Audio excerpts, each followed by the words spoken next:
السلام علیکم 1945 میں سان فرانسسکو کانفرنس ہوئی۔ اس کانفرنس میں 50 ممالک نے شرکت کی، جس میں ایک چارٹر سائن ہوا۔ اس چارٹر کے مطابق ایک ایسی عالمی تنظیم وجود میں آئی جس کا مقصد اگلے آنے والے سالوں میں ورلڈ وار 2 جیسی تباہی کو روکنا اور دنیا میں امن قائم کرنا ہے۔ آج کی اس ویڈیو میں ہم یہ جانیں گے کہ یونائٹڈ نیشنز کیا ہے اور یہ کس طرح سے کام کرتی ہے، اور اس کی مین آرگنز اور بنیادی ڈھانچے کو ہم سمجھنے کی کوشش کریں گے، اور اسی کے ساتھ ساتھ اس کو درپیش چیلنجز اور ممکنہ فیوچر کے بارے میں جانیں گے۔ لیکن ویڈیو شروع کرنے سے پہلے آپ دوستوں سے گزارش کی جاتی ہے کہ آپ ہمارے چینل وٹس نیو کو سبسکرائب کریں اور ساتھ میں دیے گئے بیل آئیکن کو پریس کرنا مت بھولیے تاکہ ہماری اگلی آنے والی ویڈیوز آپ تک بآسانی پہنچ سکیں۔ پہلی جنگ عظیم کے بعد امریکن پریزیڈنٹ ووڈرو ولسن نے لیگ آف نیشن کا آئیڈیا پیش کیا۔ 1919 میں ٹریٹی آف ورسائلز ہوتی ہے اور اس کے بعد 1920 میں لیگ آف نیشن کا قیام عمل میں آتا ہے۔ اس کا مقصد دوسری جنگ عظیم کو روکنا اور دنیا میں امن قائم کرنا تھا۔ البتہ 1939 میں ہٹلر پولینڈ پر حملہ کر دیتا ہے اور یہ تنظیم اپنے بنیادی مقاصد کو حاصل کرنے میں ناکام ہو جاتی ہے۔ ورلڈ وار 2 کے دوران ہی الائیڈ پاورز کے لیڈرز کے درمیان ایک سیریز آف ٹاکس شروع ہوئی جس کا مقصد دنیا کو ورلڈ وار 2 جیسی تباہی سے بچانا اور امن قائم کرنا تھا۔ اس کانفرنسز میں سب سے پہلے 1941 میں اٹلانٹک چارٹر سائن کیا گیا۔ اس چارٹر میں یونائٹڈ اسٹیٹس کے پریزیڈنٹ فرینکلن ڈی روزویلٹ اور برطانیہ کے پرائم منسٹر سر ونسٹن چرچل شامل تھے۔ اس کے بعد 1944 میں ڈمبارٹن آکس کانفرنس واشنگٹن میں ہوئی۔ اس میں USA، UK، فرانس، رشیا اور چائنا شامل تھے۔ اور 1945 میں سان فرانسسکو کانفرنس ہوئی جس میں 50 ممالک شامل ہوئے، اور اس کانفرنس میں یونائٹڈ نیشنز کے چارٹر کو سائن کیا گیا جس میں اس کا فریم ورک تیار کیا گیا تھا، جس کے نتیجے میں 24 اکتوبر 1945 کو ایک انٹرنیشنل آرگنائزیشن وجود میں آئی جسے ہم یونائٹڈ نیشن کے نام سے جانتے ہیں۔ اس وقت یونائٹڈ نیشن میں ٹوٹل ممالک کی تعداد 193 ہے۔ آئیے اب یونائٹڈ نیشن کی آرگنائزیشن اور سٹرکچر کو جانتے ہیں۔ جنرل اسمبلی یونائٹڈ نیشن کا ایک اہم آرگن ہے۔ اس میں شامل تمام ممالک کو یکساں رکنیت دی گئی ہے۔ اس کا اجلاس ہر سال نیو یارک میں ستمبر کے مہینے میں ہوتا ہے، جس میں مختلف ایجنڈاز پر بات کی جاتی ہے، جن میں پیس، سیکیورٹی، ڈیولپمنٹ، ہیومن رائٹس اور انٹرنیشنل لا وغیرہ شامل ہیں۔ اس میں ممبر اسٹیٹس کی جانب سے ڈیفرنٹ ریزولوشنز پیش کی جاتی ہیں جن کو 2/3 اکثریت سے پاس ہونا ہوتا ہے۔ اس کے اہم فرائض میں سیکیورٹی کونسل کے نان پرماننٹ ممبر کا انتخاب بھی شامل ہے۔ سیکیورٹی کونسل یونائٹڈ نیشن کا ایک دوسرا اہم آرگن سمجھا جاتا ہے۔ یہ 15 رکن ممالک پر مشتمل ہوتا ہے، جن میں 5 پرماننٹ ممبرز امریکہ، چائنا، رشیا، فرانس اور برطانیہ ہیں جن کے پاس ویٹو کا اختیار ہوتا ہے۔ اس کے علاوہ سیکیورٹی کونسل میں 10 نان پرماننٹ ممبرز ہوتے ہیں جو کہ جنرل اسمبلی کے تھرو 2 سال کے لیے الیکٹ ہو کر آتے ہیں۔ اس کے اہم فرائض میں پوری دنیا میں پیس اور سیکیورٹی کو یقینی بنانا ہے۔ یونائٹڈ نیشن کے پیس کیپنگ آپریشن بھی اسی سیکیورٹی کونسل کی منظوری کے بعد ہوتے ہیں۔ اس کے علاوہ سیکیورٹی کونسل کسی بھی ملک کے اوپر ڈپلومیٹک اور اکنامک سینکشنز لگا سکتی ہے۔ اس کے علاوہ security council ICC international criminal court کو بھی کیسز ریفر کرتی ہے۔ دوستو، دنیا بھر میں تنازعوں کو ختم کرانے کے لیے سیکیورٹی کونسل کا بہت اہم کردار سمجھا جاتا ہے۔ اس کے بعد سوشل اینڈ اکنامک کونسل آتی ہے جو کہ 54 کنٹریز پر مشتمل ہے، جس کا مین مقصد سماجی اور اکنامک لحاظ سے دنیا کو ترقی کی راہ پر گامزن کرنا ہے۔ دوستو، یہ کونسل یونائٹڈ نیشنز کی ڈیفرنٹ ایجنسیز کے ساتھ مل کر کام کرتی ہے جیسے IMF، WHO اور UNESCO وغیرہ۔ یہ council high level political forums بھی کرواتی ہے، ان میں سسٹینیبل ڈیولپمنٹ گولز کا ریویو کیا جاتا ہے۔ سسٹینیبل ڈیولپمنٹ گولز کے بارے میں ہم ویڈیو میں آگے تفصیل سے بات کریں گے۔ یونائٹڈ نیشنز کا اگلا اہم آرگن سیکریٹریٹ ہے۔ جنرل سیکرٹری سیکریٹریٹ کو چیئر کرتا ہے۔ اس وقت حالیہ جنرل سیکرٹری انطونیو گوتریس ہیں جن کا تعلق پولینڈ سے ہے۔ سیکریٹریٹ کا کام یونائٹڈ نیشن میں ہونے والی تمام ایکٹیویٹیز کو لک آفٹر کرنا ہے۔ اس کے ذمے آپریشنل اور ڈپلومیٹک ڈیوٹیز ہوتی ہیں۔ یہ یونائٹڈ نیشنز کی ڈیفرنٹ ایجنسیز سے انفارمیشن کلیکٹ کرتی ہے اور اپنی رپورٹ بنا کر دیگر یونائٹڈ نیشنز کے اداروں کے ساتھ شیئر کرتی ہے جس کے لیے اسے ایڈمنسٹریٹو باڈی بھی کہا جاتا ہے۔ اس کے بعد ادر ایجنسیز جن میں UNICEF, United Nation International Children's Emergency Fund آتا ہے، جس کا کام دنیا بھر میں بچوں کی تعلیم اور ہیلتھ کے لیے کام کرنا ہے۔ اس کے علاوہ UNESCO, United Nation Educational Scientific Cultural Organisation, جس کا کام دنیا بھر میں سائنٹیفک سرگرمیوں، ایجوکیشن اور مختلف کلچرز کو فروغ دینا ہے۔ اس کے علاوہ WHO آتی ہے، ورلڈ ہیلتھ آرگنائزیشن، جس کا کام دنیا بھر میں ہیلتھ کو مینٹین کرنا ہے۔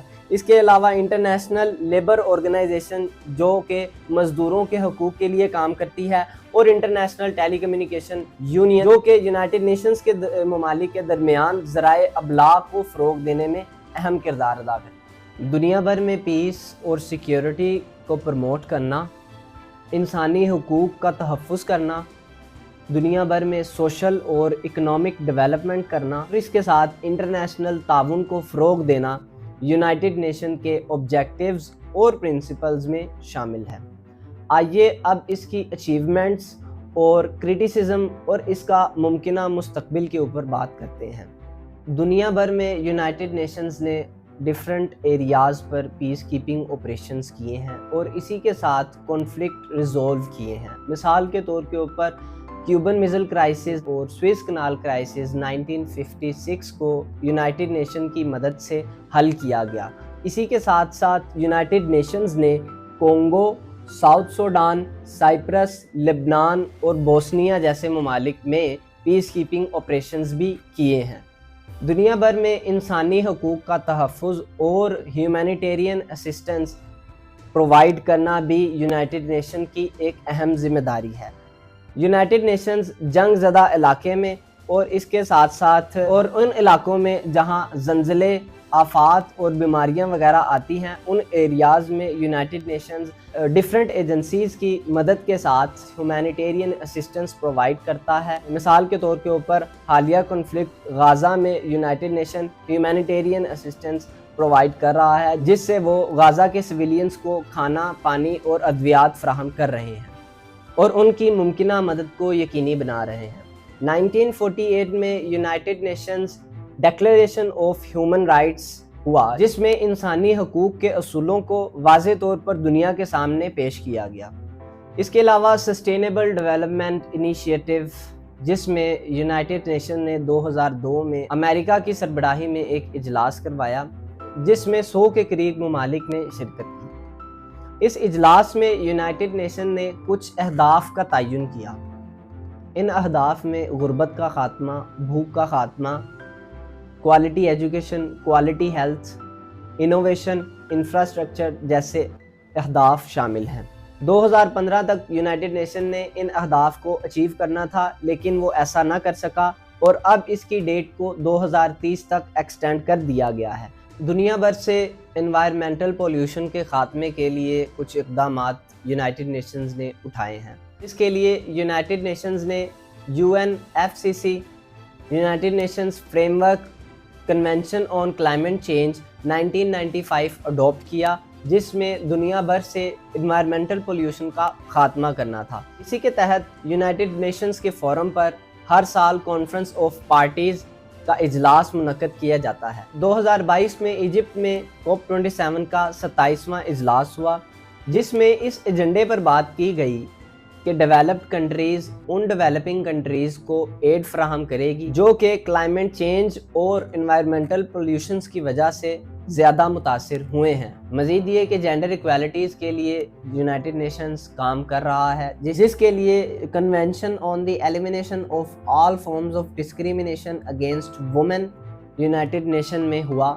مزید یہ کہ دنیا بھر میں جینڈر ایکویلٹیز کے لیے یونائٹڈ نیشنز نے بہت زیادہ کام کیا ہے۔ یونائٹڈ نیشنز نے عورتوں کے حقوق کے اوپر بات کی اور اس commission on the status of women کو economic and social council United Nations کا ایک پرماننٹ حصہ بنایا گیا ہے تاکہ وہ عورتوں کے حقوق کے لیے کام جاری رکھ سکیں۔ اسی کے ساتھ یونائٹڈ نیشنز کو کچھ چیلنجز اور تنقید کا بھی سامنا ہے۔ مسئلہ کشمیر اور فلسطین کو پرامن طریقے سے حل کرنے میں یونائٹڈ نیشن اب تک ناکام رہا ہے۔ یونائٹڈ نیشنز کے بوسنیا، روانڈا اور ساؤتھ سوڈان میں کیپنگ آپریشنز پر بھی تنقید کی جاتی ہے۔ کیونکہ یونائٹڈ نیشن وہاں اپنی موجودگی میں انسانی نسل کشی کو روکنے میں ناکام رہا۔ سیکیورٹی کونسل کے سسٹم میں کچھ ایسی لیمیٹیشنز ہیں جس کی وجہ سے یونائٹڈ نیشنز کو آئے دن تنقید کی زد میں آنا پڑتا ہے۔ مثال کے طور کے اوپر سیکیورٹی کونسلز کے پرماننٹ ممبر اپنی منمانی کرتے ہیں۔ اگر یونائٹڈ نیشنز میں امریکہ اور اس کے الائز کے حق میں کوئی قرارداد پیش ہوتی ہے تو چائنا اور رشیا اس کے خلاف ویٹو کر دیتے ہیں، اور اگر چائنا اور رشیا کے الائز کے خلاف کوئی ریزولوشن پیش ہوتی ہے تو امریکہ اور اس کے الائز اس کو ویٹو کر دیتے ہیں، جس سے یونائٹڈ نیشنز کے فیصلے بڑی حد تک متاثر ہوتے ہیں۔ یونائٹڈ نیشنز کے کردار کو بعض اوقات بائزڈ بھی سمجھا جاتا ہے، کیونکہ یونائٹڈ نیشن پر ویسٹرن انفلوئنس کار فرما ہوتا ہے۔ یونائٹڈ نیشنز فنڈنگ کی شارٹ فال کا بھی شکار ہے۔ کچھ ممالک اپنا حصہ یونائٹڈ نیشنز کو جتنا تعین کیا گیا ہے وہ نہیں دیتے۔ امریکہ اور اس کے الائز کنٹریز یونائٹڈ نیشنز کو ایک بڑا پورشن آف فنڈ فراہم کرتے ہیں۔ الزام یہ لگایا جاتا ہے کہ امریکہ اور اس کے الائز کی فورن پالیسی یونائٹڈ نیشنز کے ڈیسیژنز پر انفلوئنس کرتی ہے۔ اس کے علاوہ یونائٹڈ نیشنز کی آرگنائزیشنز اور اسٹرکچر فریگمنٹیشن اور اوور لیپنگ مینڈیٹ کا شکار ہے۔ یونائٹڈ نیشنز میں کچھ ایسی ایجنسیز موجود ہیں جن کا مقصد ایک ہی ہے اور وہ پیرالل میں کام کر رہی ہیں، جس سے ٹائم اور ریسورسز ویسٹ ہوتے ہیں۔ اس کے علاوہ یونائٹڈ نیشنز کا بیوروکریٹک سٹرکچر بھی ٹائم ڈیلے اور ڈیسیژن میکنگ میں ایک ہرڈل پیدا کرتا ہے۔ اس کے علاوہ یونائٹڈ نیشن میں ڈیفرنٹ کنٹریز پولیٹیکل ڈویژن کا شکار ہے، جس سے پولرائزیشن جنم لیتی ہے۔ اب ہم یونائٹڈ نیشنز کے فیوچر کو ڈسکس کرتے ہیں۔ یونائٹڈ نیشنز کا ممکنہ فیوچر کیا ہو سکتا ہے؟ یونائٹڈ نیشنز کے بہتر مستقبل کے لیے یہ ضروری ہے کہ یونائٹڈ نیشنز اپنے اندر اکاؤنٹیبلٹی اور ٹرانسپیرنسی کو پیدا کرے۔ اسی کے ساتھ ساتھ سسٹینیبل ڈیولپمنٹل گولز جو کہ یونائٹڈ نیشنز کے اہداف ہیں ان کو وقت رہتے اچیو کرے، اور ساتھ میں اسٹرکچرل ریفارمز کرے، جیسے دنیا کے ڈیفرنٹ ریجنز میں موجود ممالک کو ایکول ریپرزنٹیشن دی جائے۔ یونائٹڈ نیشن کے لیے یہ ضروری ہے کہ وہ گلوبل چیلنجز جیسے climate change, migration, pandemics, poverty اور ان ایکویلٹی کا خاتمہ کرے، اور اسی کے ساتھ انٹرنیشنل تعاون اور ملٹی لیٹرلزم کو مزید فروغ دے۔ دوستو، یونائٹڈ نیشن ابھی بھی دنیا بھر میں تنازعات کے خاتمے اور انٹرنیشنل کوآپریشن کے لیے بہت اہمیت کا حامل ہے۔ دنیا میں انٹرنیشنل کوآپریشن، پیس اور سیکیورٹی کو اچیو کرنے کے لیے یہ ضروری ہے کہ یونائٹڈ نیشنز اپنے اوپر ہونے والے کرٹیسزم اور چیلنجز کے خاتمے کے لیے کام کریں، اور تمام کنٹریز کو یہ چاہیے کہ وہ اسی طرح سے یونائٹڈ نیشنز کی ایکٹیویٹیز میں حصہ لیں اور اس کے انیشیٹیوز کو بیک کریں، تاکہ دنیا بھر میں انٹرنیشنل کوآپریشن، پیس اور سیکیورٹی کو اچیو کیا جا سکے۔ دوستو، اگر آپ کو یہ ہماری ویڈیو پسند آئی تو اسے لائک کریں اور دوستوں کے ساتھ شیئر کریں۔ شکریہ۔